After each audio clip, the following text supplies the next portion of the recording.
soyqırımından 34 il ötür.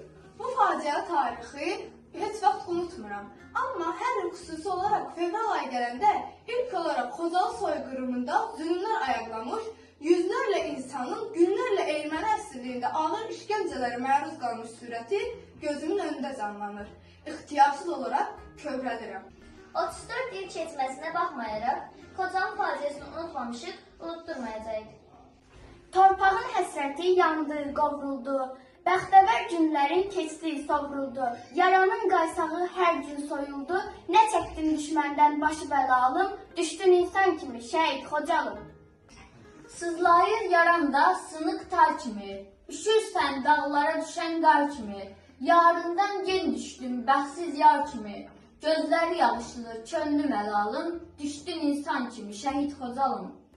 Sıxır ürəyimiz sənsizlik yaman, alıb dağlarının üstünü duman, siyah don biçilmiş əlinə zaman, ey kövrək ürəkli ruhu yaralı, düşdün insan kimi şəhid Xocalım. Səndən ayrılalı illər keçibdi, ürəyin qırılıb çiriklənibdi, sənin torpağına o dələnibdi, nə çəkdin düşməndən başı bəlalım, düşdün insan kimi şəhid Xocalım. Xocalı faciəsi Azərbaycanın təqdiminə qanla yazılmış bir tarixdir.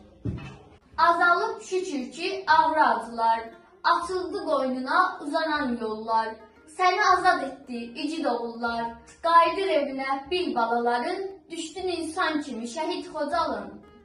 Xocalı, sənin qısasını igidləriniz döyüş meydanında aldı.